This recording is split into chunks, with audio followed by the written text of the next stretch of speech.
नमस्कार दोस्तों, अगर आप भी कभी कभी आलस्य करते हैं तो आज की मज़ेदार और प्रेरणादायक कहानी आपके लिए है। यह कहानी एक ऐसे गधे की है जो काम से इतना भागता था कि घास खाने के लिए आलस्य करता था, लेकिन फिर उसके साथ ऐसा कुछ हुआ जिसने उसकी पूरी ज़िंदगी बदल दी। यह कहानी अंत तक ज़रूर सुनिए दोस्तों।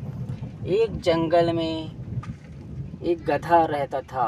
वह बहुत आलसी था, कुछ काम नहीं करता था, इधर उधर घूमता रहता था और खाता पीता था। वो तो ये सोचता था कोई उसे कोई घास खिला दे तो बहुत एहसान हो जाएगा, ऐसा सोचता था गधा। गधा इधर उधर घूमता रहता था। वह एक दिन कहीं जा रहा था, रास्ते में उसे एक चींटी दिखी। वह चींटी खाना ले जा रहा था जो उसके आकार से कई गुना बड़ा खाना ले जा रहा था चींटी। तभी वह हंसता है गधा, देखो एक ऐसा चींटी है जो अपने से कई गुना बड़ा सामान जो है खाने का लेके जा रहा है।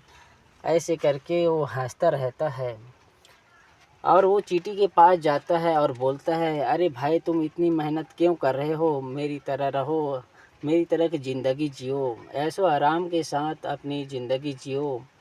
और ये सब मेहनत करने से क्या मतलब, क्या लाभ है। वो चींटी मुस्कुराते हुए बोलती है, देखो भैया, मैं तो अभी मेहनत कर रही हूँ, मुझे आराम भी करना है, तो मैं आराम बाद में करूँगी। पहले मैं अपने लिए भोजन इकट्ठा कर लूँ, फिर उसके बाद आराम तो करना ही है। चींटी की ये बात सुनकर गधे को हंसी आ गई और गधा जो है वो इधर उधर घूमता रहता है और कुछ काम नहीं करता। और चींटी जो है अपने रास्ते में चली जाती है और बहुत सारे खाने की सामान जो है इकट्ठा करते हैं अपने घर में। और इसी तरह दिन बीतता गया। कुछ दिनों के बाद जो है बारिश चालू हो जाती है, बहुत ज़ोरों की बारिश शुरू हो जाती है। और चींटी जो है अपना खाने पीने का सामान इकट्ठा कर चुकी थी अपने घर में, तो आराम से बैठकर वो मज़े से एंजॉय करती है। और फिर दूसरी तरफ जो है वो गधा जो है बहुत परेशान होकर इधर उधर घूमता रहता है। उसे भोजन नहीं मिलता, इतनी भूख लगती है उसको, कुछ समझ में नहीं आता। वह इधर उधर घूमता रहता है, उसे कहीं घास भी नहीं मिलता। अब उसको वो चींटी की बात याद आ जाती है। वो सोचता है अब वो मुझे खाना दे देगी, मैं उसके पास जाती हूँ, उससे मदद मांगती हूँ। तो चींटी के पास गई और चींटी से बोलता है, मुझे कुछ खाने को दे दो चींटी बहन।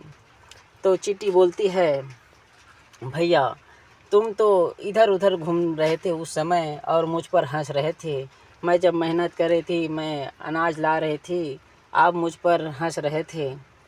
अगर आप भी उसी समय मेहनत करते तो आज ये दिन देखना नहीं पड़ता। आप भी मेहनत करते तो आपको भी आज बैठे बैठे मस्त घर में बैठे बैठे मौज करते। आप तो पहले मौज कर रहे थे, उस समय कुछ काम नहीं कर रहे थे, आज जो है आपको याद आ रही है। चींटी उसको खाना देकर बोलती है, अगर हम मेहनत करेंगे, मेहनत छोटा हो या बड़ा हो, उसका फल हमें ज़रूर मिलता है और वो फल जो है बहुत मीठा होता है। ये बात सुनकर गधे को अपनी गलती का एहसास हो गया। उसको समझ आ गया कि मेहनत करने से हमें बहुत सारे लाभ होते हैं। उसको जानकारी हुई कि मेहनत का फल बहुत मीठा होता है। मेहनत करने से हम कभी भूखे नहीं रह सकते। आज नहीं तो कल मेहनत का फल हमें ज़रूर मिलेगा। चींटी की बात सुनकर गधे को समझ आ जाती है हमें मेहनत करना ज़रूरी, इसलिए वह दूसरे दिन से मेहनत करना शुरू कर देता है। दोस्तों, इस कहानी से हमें बहुत ही सुंदर सीख मिलती है। हमें मेहनत का फल ज़रूर मिलता है। हमें मेहनत ज़रूर करना चाहिए, आज नहीं तो कल मिलता है। आलस्य करने से, काम नहीं करने से हमें उसका फल नहीं मिलेगा। यही सीख है, हमें मेहनत करते रहना चाहिए। मेहनत जो है छोटा बड़ा कुछ भी करना चाहिए, जिससे हमारे परिवार का गुजारा हो सके। हम मेहनत करेंगे तभी तो उसका फल मिलेगा, हम परिवार का भरण पोषण कर सकेंगे। यही इस कहानी की सीख है, प्रेरणादायक कहानी की यही सीख है दोस्तों। आज हम मेहनत करेंगे तो हमें भी अपने परिवार का देख रेख करना है। यही कहानी का माध्यम है, यही सीख है दोस्तों। हमें मेहनत करना नहीं छोड़ना है, मेहनत का फल हमेशा मीठा होता है। आपको ये कहानी कैसे लगे? अगर आपको वो कहानी अच्छी लगे तो वीडियो को लाइक करें, चैनल को सब्सक्राइब करें और अपने दोस्तों के साथ शेयर करें। जय हिंद, जय भारत, जय छत्तीसगढ़। और कमेंट बॉक्स में बताएं दोस्तों आपको वीडियो कैसे लगी। धन्यवाद।